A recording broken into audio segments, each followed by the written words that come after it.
Sekarang kita akan bahas apa sih yang dialami manusia ketika nyawanya dicabut. Nah, di sini kemudian kita akan membahas bahwasannya proses kematian manusia. Tentunya kita harus mengerti.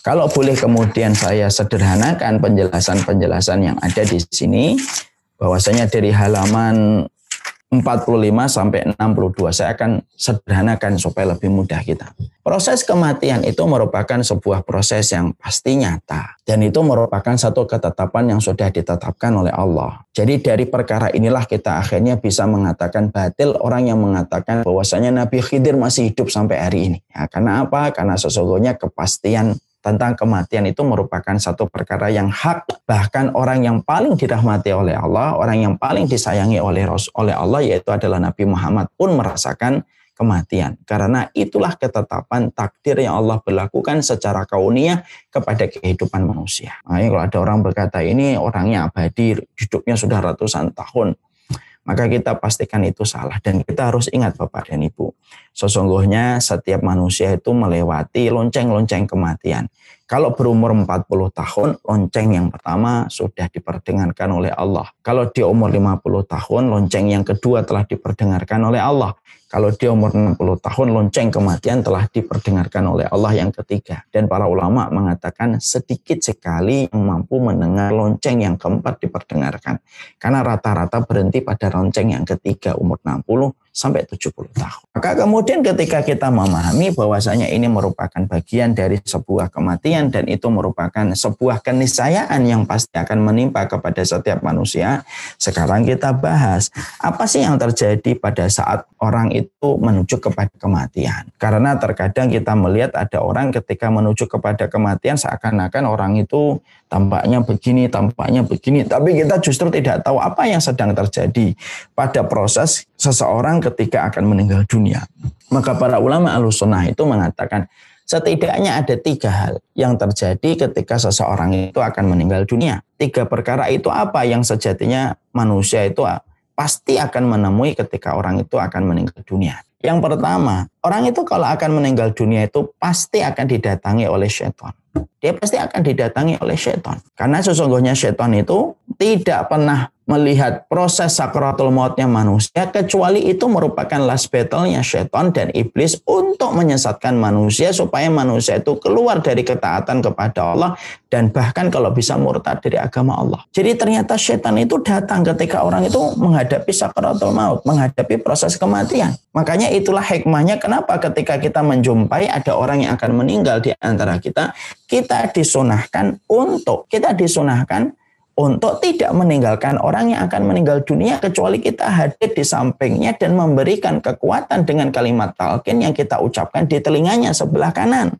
Jadi kenapa sih hikmahnya itu harus mengucapkan lakinu ala mautakum la ilaha illallah? Kenapa harus mentalkin orang yang akan meninggal dunia dengan kalimat la ilaha illallah? Karena pada saat itu tanpa kamu lihat dengan kasat mata, pada saat itu syaitan itu sedang datang memanfaatkan pertempuran terakhir dia kepada orang ketika akan meninggal dunia supaya orang yang meninggal dunia itu bisa keluar dari ketaatan, bahkan tidak ada yang mereka inginkan kecuali mereka itu bisa menjadi kufur orang-orang yang akan meninggal dunia itu. Dan itu kemudian tanpa kasat mata, memang nggak kelihatan. Makanya maaf ya, saya itu wanti-wanti betul. Kalau kita sudah mendapati ada orang yang kita cintai, keluarga kita, bapak kita, ibu kita, sudah dalam kondisi sakitnya semakin berat gitu. Di ICU gitu kan. Kita paham ya standar ICU di rumah sakit itu justru ketika dalam kondisi kritis kadang-kadang kita malah nggak bisa nemenin. Padahal pada saat itu merupakan saat yang tepat kita itu untuk kemudian hadir di sampingnya untuk menguatkan hatinya, menguatkan pikirannya supaya tidak ada yang difikirkan oleh dia kecuali tidak ada ilah yang hak kecuali adalah Allah. Makanya saya tuh ngomong kalau misalkan ada saudara kita di ICU gitu, terus semakin kritis gitu. Nasallallahu alaihi. Kita tanya sama dokternya berapa persen dok? Kalau masih di atas 70% biarkan di situ. Tapi kalau dokter sudah berkata ini kemungkinannya tipis, Pak. Kalau menurut saya dengan apa yang saya pelajari, dengan apa yang saya pahami, ya udah pindah aja ke kamar biasa nggak apa-apa. Segala risiko kita ambil. Kalau memang di bawah 50% kemungkinannya. Kenapa? Karena ditemani dengan kalimat talqin la ilaha illallah itu jauh lebih bermanfaat bagi mereka daripada ditemani alat dengan suara-suara elektronik. Karena mereka akan menghadapi beratnya kematian. Pada saat itu pula ditekan oleh setan supaya setan itu betul-betul mampu menggoda dia supaya kemudian dia sesat sebelum kematiannya. Karena setan tahu ini merupakan kesempatan yang terakhir bagi setan untuk menggoda manusia. Mana dalilnya kalau setan itu mendatangi kita manusia ketika akan meninggal dunia, Ustaz? Dalilnya banyak. Oke, saya akan sampaikan satu persatu dalilnya supaya menjadi hujah dan landasan bagi kita. Pertama, dalilnya secara umum, yaitu adalah ketika kita mengetahui Rasulullah SAW itu sudah mengingatkan kita bahwasanya setan itu ada di sekitar kita. Kalau kemudian kita akan minum saja, kita mau minum, setan itu ngeliatin kita sebenarnya. Sekarang itu setan ngeliatin saya. Kalau saya mengucapkan bismillah, setan tidak punya hak atas apa yang saya minum. Tapi kalau saya tidak membaca bismillah, maka setan akan minum bersama dengan apa yang saya minum. Ini urusan minum. Makanya pada satu riwayat pernah kita menjumpai Rasulullah melihat ada seorang sahabat, kemudian dilihat oleh Nabi begini. Lalu Nabi tersenyum. Lalu para sahabat nanya, ya Rasulullah, kenapa engkau tersenyum ya Rasul? Kemudian Rasulullah menjawab, fulan, tadi dia makan lupa membaca bismillah, maka setan lahap makan bersama dia. Maka setan lahap makan bersama dia. Tapi setelah itu dia membaca di tengah-tengah bismillah awaluhu wa akhirahu, maka setan yang tadi ikut makan bersama dia memuntahkan semua yang tadi dia makan ketika dia membaca bismillah. Itu urusan makan. Urusan kemudian ketika kita tidur dilihat oleh setan, dikencingi mata kita supaya tidak bangun di tengah malam. Setan urusan tidur kita. Urusan kita kalau pulang balik malam gitu. Kalau kita pulang ke rumah kita malam, kalau kemudian kita ngetok bismillah, assalamualaikum, kemudian kita masuk ke rumah makan dengan bismillah, maka setan langsung membuat pengumuman di luar rumah kita dengan sebuah tanda la mabita lakum wala asya, tidak ada tempat makan, tidak ada tempat bermalam. Rumah ini telah disebutkan nama Allah. Setannya pergi, Pak. Tidak bisa memanfaatkan rumah kita. Tapi kalau kita masuk ke rumah kita tanpa membaca bismillah, tanpa salam, kemudian makan tanpa bismillah, tanpa kita wudhu, tanpa kita memukul-mukulkan tempat tidur, maka setan di luar langsung membuat pengumuman yang bisa dibaca oleh setan yang seliweran di atas rumah kita. Mabit wa asya, kalian mendapatkan tempat makan dan kalian mendapatkan makan malam di rumah ini. Apa yang disampaikan oleh para ulama? Para ulama berkata, kalau urusan kamu minum, makan, urusan kamu masuk rumah, ternyata setan itu selalu memperhatikan dan siap mengambil manfaat dari aktivitas yang kamu lakukan. Ketika kamu tidak membaca dan tidak mengingat Allah, lalu memanfaatkan itu baru urusan minum. Apalagi urusan ketika manusia akan meninggal dunia. Itu urusan besar. Sehingga kemudian setan itu betul-betul hadir untuk kemudian menjadikan manusia itu bisa kufur kepada Allah ketika pada saat dia itu meninggal dunia. Makanya dengan kita mengetahui adanya hikmah talqin la ilaha illallah ke telinganya orang yang kita cintai, sambil kita cium keningnya, sambil kita tenangkan dadanya, sambil kita sampaikan kebaikan-kebaikannya, maka sesungguhnya itu akan mengkuatkan perjalanan dia untuk menghadapi sebuah dunia yang baru, yaitu alam barzakh. Makanya sambil kemudian kita usapa keningnya, gitu. Sambil kita katakan bapak ini orang baik, ibu ini orang baik, supaya dia senang balik pulang ke rumah, supaya dia senang balik menuju kepada Allah. La ilaha illallah. Karena pada saat itu tanpa kita sadari kita sedang berjibaku dengan godaan syaitan. Dan itu dalil yang pertama. Dalil yang kedua yaitu ketika kita mendapati sebuah riwayat yang diterangkan oleh Rasulullah, ada ahli ibadah bertahun-tahun dia beribadah kepada Allah. Sampai digoda seorang perempuan kan. Sampai kemudian, bukan digoda perempuan. Sampai dititipi dengan seorang perempuan. Sampai dia berlaku zina. Ini hadisnya panjang. Sampai akhirnya apa? Dia bunuh perempuan itu ketika perempuan itu dia zinai dan hamil. Kemudian ditaruh dan perbuatan dia ketahui oleh warga kampung. Sampai dia diarak. Sampai kemudian akhirnya dia itu mau disiksa dan akhirnya menuju kepada kematian. Ketika menuju kepada kematiannya, setan datang dan berkata kepadanya, kufurlah kamu kepada Allah. Nanti aku bebaskan kamu dari semua rasa sakit yang sedang kamu rasa. Maka pada saat itu orang tersebut kufur, dia murtad pada agama Allah tepat sebelum dia itu meninggal dunia. Dan ini menunjukkan apa? Dalil yang kedua. Setan selalu hadir pada saat kematian menyapa pada kehidupan manusia. Dalil yang ketiga, yaitu perkataan Abdullah. Siapa ini Abdullah? Putranya Imam Ahmad. Putranya Imam Ahmad itu kemudian memberikan testimoni dan memberikan kesaksian tentang bagaimana bapaknya ketika akan meninggal dunia. Bapaknya ketika akan meninggal dunia sebelum sampai pada proses sakaratul maut ketika sakit yang berat, maka kemudian anaknya itu Abdullah itu mentalkin bapaknya. La ilaha illallah, la ilaha illallah. Imam Ahmad bin Hanbal, Imam Ahlussunnah wal Jamaah. Maka ketika sedang ditalkin oleh putranya yang bernama Abdullah, maka Imam Ahmad itu berkata kepada Abdullah, sembari kayak ngigu dan berkata kepada Abdullah, idhab, pergi kamu. Sampai Abdullah kaget, ya Allah ya Rabb, ini kenapa bapak ana? Kenapa saya talqin kemudian mengusir saya? Setelah beberapa saat ternyata beliau pingsan, siuman. Setelah siuman ditanya ke bapaknya dalam kondisi bapaknya masih dalam kondisi kesakitan. Wahai Abi, kenapa engkau mengusirku ketika aku mentalqin kamu dengan kalimat hauqalah la ilaha illallah? Dijawab oleh kemudian bapaknya, wahai anakku, aku tidak mengusirmu. Tadi ada setan yang datang di sebelah kananku dan setan ada datang sebelah kiriku. Setan yang sebelah kanan berkata kepadaku, masuklah kamu kepada agama Nasara. Setan yang ada di sebelah kiriku mengatakan, masuklah kamu kepada agama Yahudi. Makanya aku mengusir mereka. Pergi kamu. Dan itu dikatakan oleh Imam Ahmad bin Hanbal rahimahullah ta'ala. Nah inilah kondisi pertama Bapak. Orang itu ketika akan meninggal dunia itu akan merasakan apa yang kemudian kita dapatkan dalam poin ini. Setiap orang ketika akan meninggal dunia itu merasakan betul bahwasanya syaitan itu betul-betul menggodanya. Supaya dia itu setidaknya melakukan kemaksiatan. Ataupun dia bisa murtad dari agama Allah. Makanya jangan ditinggalkan. Siapapun di antara keluarga yang kita cintai ketika akan meninggal dunia, semakin berat sakitnya terus. La ilaha illallah. La ilaha illallah. Terus kita ucapkan di sebelah kanannya. Mari kita pegang keningnya gitu. Yang nangis-nangis, tolong pergi, jangan kemudian terlalu keras tangisannya, walaupun sedih, tangisan itu jangan sampai kelihatan gitu. Karena apa? Nangis itu membebani hati. Kita analoginya gampang. Kita kalau di satu kamar dengar anak bayi kita yang masih kecil ketawa, itu perasaan kita beda, walaupun sama-sama volumenya.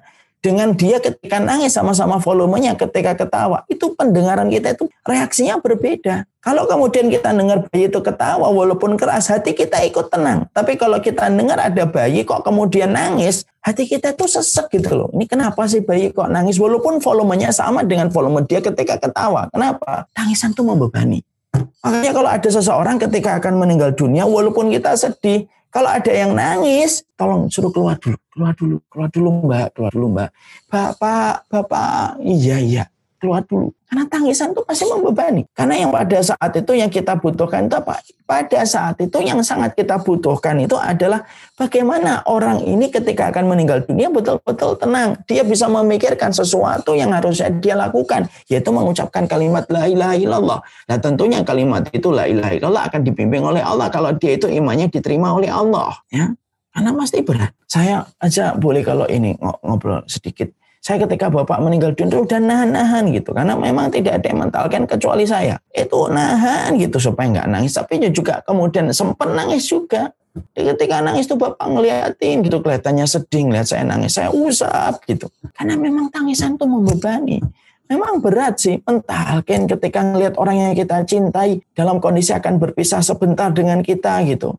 Berat, saya tidak mengatakan ini gampang, tapi itulah yang harusnya kita lakukan. Bahkan ketika saya nangis gitu, bapak saya itu sebelum sakaratul maut itu sempat nanya sama istri saya itu kenapa jangan nangis. Sampai saya pernah diingetin, karena terkadang kita itu malah justru menumpahkan air mata pada kondisi yang sebenarnya kurang tepat pada saat itu. Ya, kita harus betul-betul lakukan itu yang pertama, karena setan betul-betul datang. Karena setan betul-betul hadir ketika orang itu akan meninggal dunia, tetapi terus la ilaha illallah terus gitu. Kalau kita keletihan, tapi kemudian belum meninggal juga digantikan sama kakak kita, abang kita, anak kita, tapi terus kalimat itu diperdengarkan ke telinganya. Supaya betul-betul dia berketetapan hati. Berketetapan hatinya adalah tidak ada ilah yang berhak disembah kecuali adalah Allah. Ini yang pertama. Kondisi yang kedua ketika orang itu akan meninggal dunia itu apa yang terjadi? Kondisi yang kedua ketika orang itu akan meninggal dunia, maka dia melihat malaikat. Akan datang kepadanya para malaikat-malaikat yang tidak pernah dia jumpai pada seumur hidupnya. Ya. Makanya kemudian kita mendapati dalam satu hadis dalam riwayat Barok bin Azib, idza kana al-mu'min fi inqita'i minad dunya wa iqbalum minal akhirah nazala ilaihi malaikatu minal malaikah.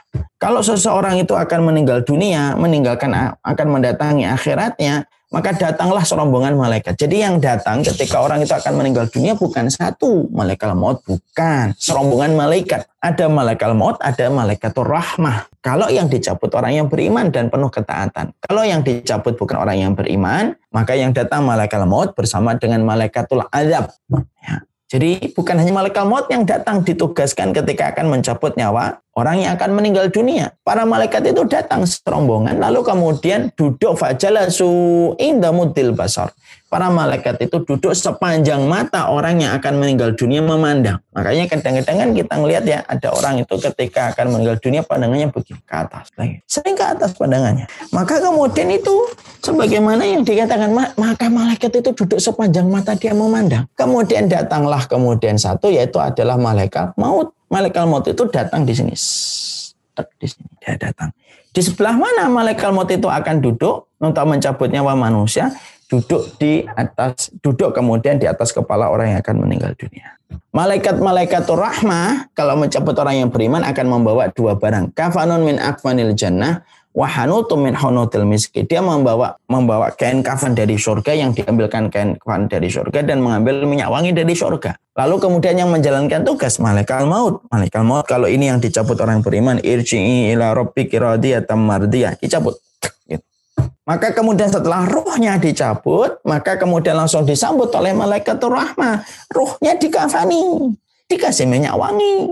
Dari minyak wangi surga. Masya Allah ya. Sampai ruh aja dikasih pakaian. Masya Allah. Ini menunjukkan kepada kita tentang sebuah pelajaran penting. Apa itu? Pakaian yang menutup aurat itu tidak pernah sepele di hadapan Allah. Lu sampai ruh saja dikasih kain kafan. Kain kafan yang diambilkan dari surga. Lalu kemudian dikafani itu, kemudian roh itu dengan kain kafan dari surga itu, lalu dikasih minyak wangi, naik ke langit yang pertama. Ketika langit yang pertama minta dibukakan langit yang pertama. Lalu seluruh malaikat di langit yang pertama itu kemudian berkata, "Mani ruhu hadza thayyib?" Siapa pemilik roh yang baik ini? Langit itu gemuruh, cuma enggak terdengaran oleh kemudian telinga kita selaku manusia. Disebutkanlah nama yang terbaik dari fulan bin fulan, fulan bin fulan. Naik ke langit yang kedua minta dibukakan kembali. Langit yang kedua gemuruh menyambut roh itu. Terus sampai langit yang ketujuh, ketika langit yang ketujuh tidak dibukakan. Nah tentunya kita paham ya, langit itu ada 7 lapis. Satu lapisan dengan lapisan berikutnya itu sejarak 500 tahun perjalanan. Nah, kita bisa bayangkan kerajaan Allah itu sebesar apa. Pada langit yang ketujuh maka tidak dibukakan. Allah kemudian berfirman, "A'idhuhu ilal ardi." Kembalikan dia ke bumi, disitulah aku menciptakannya dan disitulah aku akan membangkitkan kembali. Maka kemudian roh itu dibawa lagi ke kuburan, dipertemukan dengan jasad yang dibawa oleh para pelayat. Dipertemu dengan jasadnya itu. Pada saat itulah kemudian sudah disatukan, cuma ruh lebih dominan daripada jasadnya. Malaikat Munkar dan Nakir turun, malaikat rahmah sudah selesai, tugasnya ini sini berganti nih. Malaikat rahmah sudah berganti, selesai, datang itu malaikatul Munkar dan Nakir. Malaikat Munkar dan Nakir bertanya, siapa Robmu, siapa Nabimu, apa agama yang diutus kepadamu? Maka pada saat itu ketika dia orang yang beriman, yang dibenarkan imannya oleh Allah, Rasulullah membacakan sebuah ayat. Yusabbitullahu alladhina amanu bil qawli tsabit fil hayatid dunya wal akhirah. Maka sesungguhnya orang-orang yang beriman itu diteguhkan perkataan mereka di dunia dan di akhirat. Salah satunya di alam barzah itu. Dia akan menjawab, Robku adalah Allah, Nabiku adalah Muhammad, kitabku adalah Quran, agama yang diutus kepadaku adalah Islam. Maka setelah dia mampu menjawab itu, terdengar suara di atas langit yang ketujuh. Allah berfirman, Shadaqa abdi, hambaku itu telah benar. Waftahu lahu baban ila jannah. Buka pintu antara alam barzahnya dengan surga. Dibuka penghalang antara kehidupan barzahnya dengan surga. Dia mampu memandang indahnya surga, tapi belum masuk. Kenapa? Surga sekarang tidak ada yang masuk. Surga sekarang belum ada satupun orang yang masuk. Tidak ada satupun orang yang masuk. Itu hanya melihat saja. Ustaz kok bisa mengatakan tidak ada satupun orang yang sudah masuk surga? Karena orang yang pertama kali masuk surga itu nanti siapa? Rasulullah Muhammad. Yang masuk dengan jasadnya dan ruhnya. Makanya dalam satu riwayat yang sahih dikatakan bahwasanya Nabi nanti yang mengetok pintu pertama kali surga. Surga itu pintunya ada 8. Lalu diketok oleh Nabi. Lalu kemudian malaikat menjawab yang menjaga atau khazinnya. Mana anta? Siapa kamu? Ana Muhammad bin Abdullah. Kemudian khazinnya penjaga pintu-pintu surga berkata, ya Rasulullah, aku tidak diizinkan membuka pintu ini ya Rasulullah sampai engkau yang mengetoknya. dibuka itu 8 pintu surga, antara satu pintu dengan pintu sejarah 40 tahun perjalanan. Berarti di situ kita paham, sekarang belum ada orang yang di surga. Kalaupun ada yang kita dapatkan dalam hadis, dimasukkan dalam tembolong burung hijau, masuk ke dalam surga, itu baru ruhnya, belum sampai jasadnya. Ya. Makanya kemudian Rasulullah mengatakan dalam hadis riwayat Muslim, la ya'tiyanna 'alaiha yaumun wa hiya kadidun minaziham.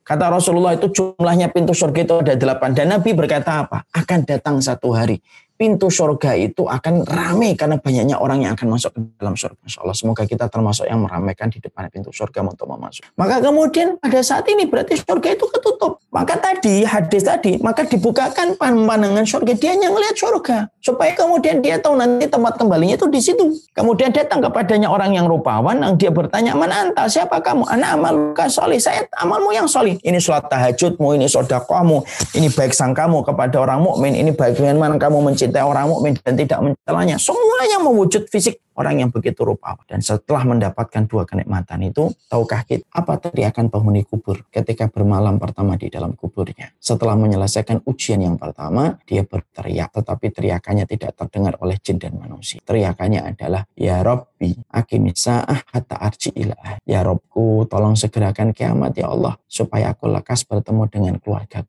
Apa sih yang kita dapatkan agak keluar dari tema? Apa yang kita dapatkan pelajaran dari teriakan penghuni kubur ketika bermalam pertama di alam kubur? Mengingatkan kepada kita, keluarga itu memori yang tidak akan pernah rontok walaupun melewati guncangan kematian. Keluarga itu momentum paling istimewa manusia bersama dengan keluarganya. Makanya kalau manusia itu ngelewatin guncangan kematian, itu pun tidak akan merontokkan memori dia bersama dengan keluarganya sampai mereka pun sudah melihat surga, mendapatkan teman yang rupawan. Mereka pun berteriak dan meminta kepada Allah, "Ya Allah, segerakan kiamat ya Allah, supaya aku lekas berjumpa kembali dengan keluarga." Nah, disitulah kita memahami hari ini keluarga kita yang kadang sering kita tinggalkan, yang terkadang sering kita jadikan list nomor 4, nomor 5, yang dijadikan list nomor 1-nya kita urusan kantor dan urusan aktivitas kita. Tapi justru keluarga itulah yang betul-betul kita rindukan ketika seseorang itu meninggal dunia di alam barzah. Makanya teguran untuk saya, teguran untuk semuanya. Perlakukanlah keluarga kita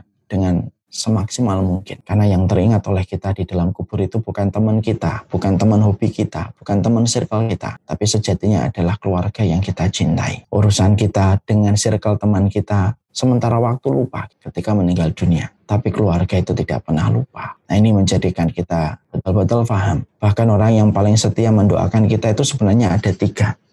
1, orang tua kita, 2 anak kita, yang ketiga itu pasangan hidup kita. Kalau orang lain selain dari 3 ini, paling seminggu 2 minggu setelah itu mereka akan berkutat kembali dengan kegiatan dan aktivitas mereka kembali. Dan tentunya melupakan kita ketika kita sudah terbujur kaku. Tapi kalau anak kita, orang tua kita, pasangan hidup kita, merekalah yang paling setia untuk terus mendoakan kita. Nah, inilah yang menjadikan kita istimewakan mereka. Karena tidak ada yang mengistimewakan kita setelah kita meninggal dunia kecuali mereka. Nah, inilah yang menjadikan kita memahami, inilah yang kedua. Proses manusia ketika akan meninggal dunia, yaitu didatangi malaikat. Yang ketiga, didatangi setan, melihat malaikat. Terus yang ketiga apa? Orang itu akan meninggal dunia. Yang ketiga, dia akan merasakan sakaratul maut yang berat. Dan kita harus paham sakaratul maut itu merupakan rasa kesakitan yang luar biasa. Tidak ada rasa kesakitan yang paling luar biasa kecuali kesakitan yang dirasakan manusia ketika sakaratul maut. Makanya disitulah kita akhirnya paham kenapa orang sakaratul maut itu tidak ada yang teriak-teriak ya Ustadz ya. Padahal maaf ya, kalau kita kejepit syaraf, ada orang kejepit syaraf sering teriak-teriak, aduh gitu. Tapi kenapa orang sakaratul maut itu diem aja? Katanya sakit, kok diem? Kalau memang sakit kan teriak-teriak dia. Kalau memang sakit itu pasti teriak-teriak. Tapi kenapa dia tidak teriak-teriak gitu? Karena sakitnya itu berlapis-lapis gitu. Sehingga ketika sakitnya itu berlapis-lapis bertumpuk-tumpuk sampai mengatakan aduh aja tidak mampu. Ada orang kalau dipukul sama tongkat, 1 tongkat, dia bisa teriak aduh gitu. Tapi kalau dia dipukul 100 tongkat sekaligus, itu sudah bisa lagi mengatakan aduh karena sakitnya sudah berlapis-lapis. Nah, sakaratul maut itu begitu. Jadi kalau kita ngelihat sakaratul maut kok diem, bukan itu diam, dia sudah letih. Dia sudah tidak lagi saking sakitnya, syaraf itu tidak bisa mengirimkan pesan ke otak, otak tidak bisa mengirimkan pesan ke mulut untuk mengatakan aduh saking lemahnya. Makanya biasanya kalau kita dapatin orang sakaratul maut, kita datangin gitu, diajak bicara mungkin sama anaknya gitu, bu gitu. Yang paling jawabannya itu lewat tetesan air mata, lewat mata yang begitu sayu melihat kita gitu. Karena sakit berat yang pasti dirasakan oleh setiap manusia ketika manusia itu merasakan sakaratul maut. Makanya ketika seorang manusia itu dicabut itu oleh malaikat maut itu dari atas kepalanya, pada saat itulah sakit yang berat. Seluruh syarafnya itu mati. Kita paham ya, satu syaraf yang kejepit aja bisa membuat orang itu kesakitan. Operasi dilakukan berkali-kali hanya untuk kemudian melepaskan satu syaraf yang kejepit. Sakaratul maut itu bukan kejepit syaraf yang dimatikan. Ketika kemudian pertama kali yang dingin itu mana? Kaki. Kenapa kok kaki pertama kali dingin? Karena dicabutnya dari atas, gitu. Kaki yang dingin gitu. Syarafnya mati. Gitu. Kemudian ngelewatin mata kaki, ngelewatin pinggul, ya, kemudian ngelewatin lambung, mati gitu. Kemudian ngelewati ginjal, ginjalnya langsung mati, berhenti, ngelewatin jantung, jantungnya berhenti. Rasa sakit itu berlapis-lapis. Dan kemudian yang paling sakit itu kapan? Ketika ngelewatin kerongkongan. Makanya selalu disebutkan ketika nyawa di kerongkongan, ketika nyawa di kerongkongan. Kenapa kok disebut falaula idza balagatil hulqum, ketika nyawa di kerongkongan gitu. Kenapa kok disebut kerongkongan? Terus kalau penyebutan nyawa ketika dicabut itu karena menggambarkan puncaknya itu ketika ngelewatin kerongkongan. Makanya gitu. Lalu kemudian dicabut, kemudian ngelewatin mata memberikan salam perpisahan, kata banyak hadis itu memberikan salam perpisahan dengan roh, keluar. Semua orang rasakan sakaratul maut. Makanya Masya Allah, kalau setiap orang yang hari ini zalim, suka mencela syariat, suka kemudian bicara tentang Al-Quran begini dan begitu, ya Allah, Karimir Rahman, kita ini nggak ngerti kalau kita itu akan sakaratul maut. Orang yang hari ini ketawa-ketawa bicara tentang syariat Allah dilecehkan gitu. Kita ini lupa kalau kita ini sakaratul maut yang pasti akan dirasakan oleh setiap manusia. Dan itu satu ketetapan yang pasti terjadi. Itu pasti terjadi. Setiap orang merasakan sakaratul maut. Kalau ada yang bertanya itu, saya kok ngelihat ada teman kok tidur, kayaknya nggak sakaratul maut. Itu kan pandangan kita. Tapi sebenarnya dia merasakan sakaratul maut yang berat. Walaupun tampaknya tidur. Analoginya gampang. Pernah nggak kita ketindihan? Kalau kita ketindihan itu kan kita gelisah gitu. Kita mau bangun susah gitu. Sampai akhirnya gitu baru kita bangun. Istri kita yang di samping kita itu nggak melihat kita ketindihan, melihatnya kita kayak tidur biasa. Padahal saat itu kita lagi ketindihan. Itu analogi. Banyak orang yang kita sangka tidur, tapi dia sedang berjibaku dengan rasa sakit ketika dicabut sakaratul mautnya. Karena setiap manusia itu merasakan sakaratul maut. Makanya sampai Ibunda Aisyah radhiyallahu anha itu kemudian beliau itu berkata, dulu saya itu sering iri melihat orang kok tampaknya matinya gampang. Tapi setelah melihat Rasulullah itu meninggal dunia, baru aku itu betul-betul tidak pernah iri lagi kepada orang yang meninggal dunia. Kenapa? Karena aku pasti tahu itu rasa sakitnya ada. Sebagaimana aku melihat Rasulullah. Rasulullah aja merasakan sakaratul maut. Iya, Rasulullah merasakan sakaratul maut. Ini sekaligus pula saya membenarkan salah satu ustadz yang berkata, Nabi tidak merasakan sakaratul maut. Salah, Nabi merasakan sakaratul maut. Imam Qurtubi menyampaikan di sini, ya, Rasulullah SAW merasakan sakaratul maut. Halaman 53. Nabi pun merasakan sakaratul maut. Pertanyaan kita, kenapa sekelas Nabi Muhammad itu merasakan sakaratul maut, Ustaz? Dijawab oleh Imam Qurtubi dengan dua jawaban. Satu, karena sesungguhnya Allah itu ingin memberikan puncak ujian kepada Nabi di dunia. Sampai matinya pun dijadikan oleh Nabi, dijadikan oleh Allah kepada Nabi 2 kali sakaratul mautnya orang biasa. Kenapa Nabi dijadikan sakaratul mautnya itu 2 kali lipat daripada sakaratul maut orang biasa?